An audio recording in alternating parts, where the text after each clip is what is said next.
Radhe Radhe friends, कैसे हैं आप सब। मेरे लड्डू गोपाल चैनल में आप सबका स्वागत है फ्रेंड्स। आज मैं आप सबके साथ शेयर करूंगी गुगा नवमी की पूजा विधि फ्रेंड्स। सबसे पहले जहां पर हम पूजा करेंगे वहां अच्छे से साफ सफाई कर लेंगे।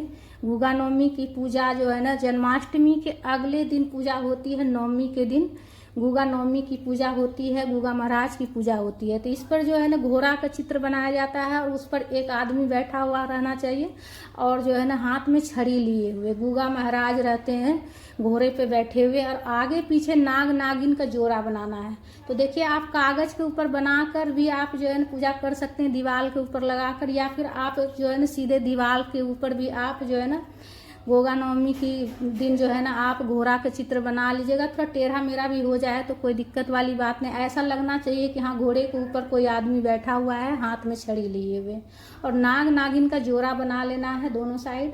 उसके बाद देखिए, सबसे पहले हम जो जल का छिड़काव करके भाव स्नान करा लेंगे। उसके बाद वस्त्र के रूप में कलावा अर्पित कर लेंगे।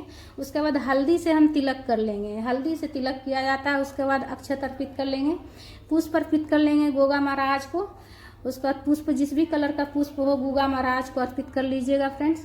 तो ये पूजा जो है ना सुबह में की जाती है, और इसमें जो है ना रक्षाबंधन पर जो बहनें राखी बांधी रहती है ना, वो राखी चढ़ाया जाता है, रखा जाता है पूजा में। तो गुगा महाराज की पूजा में जो बहनें राखी बांधती है ना, वो उस दिन जो है ना खोल के पूजा में रखती है।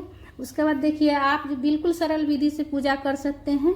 अगर ये पूजा सुबह में मॉर्निंग में किया जाता है, सुबह सुबह पूजा किया जाता है, तो अगर सुबह सुबह अगर आप नहीं बना पाते हैं पकवान वगैरह, तो आप जो है ना फल का भी भोग लगा सकते हैं, मिठाई का भी भोग लगा सकते हैं। तो फल मिठाई का भोग लगा लीजिएगा और जल का भोग लगा लीजिएगा।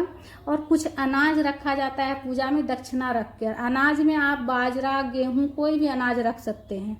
उसके बाद 1 लोटा जल रख के हाथ में पुष्प लेकर गुगा महाराज की कथा सुन लेंगे। अगर कथा की पुस्तक हो तो उसमें पढ़ लीजिएगा, नहीं तो आप फोन में भी सुन सकते हैं फ्रेंड्स।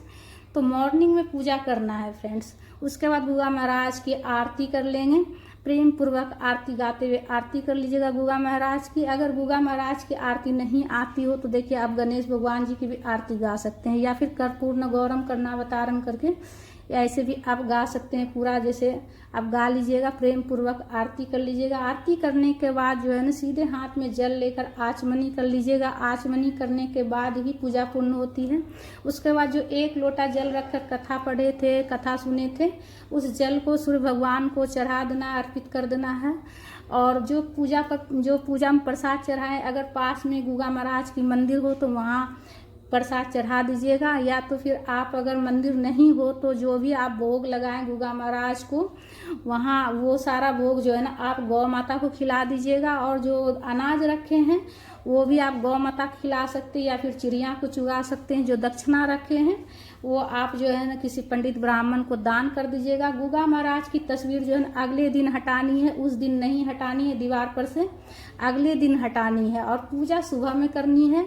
अगर आप पकवान वगैरह बनाकर चढ़ा सकते हैं, पूड़ी पुआ बनाकर चढ़ा सकते हैं तो चढ़ा लीजिएगा, नहीं तो आप बिल्कुल सरल विधि से कर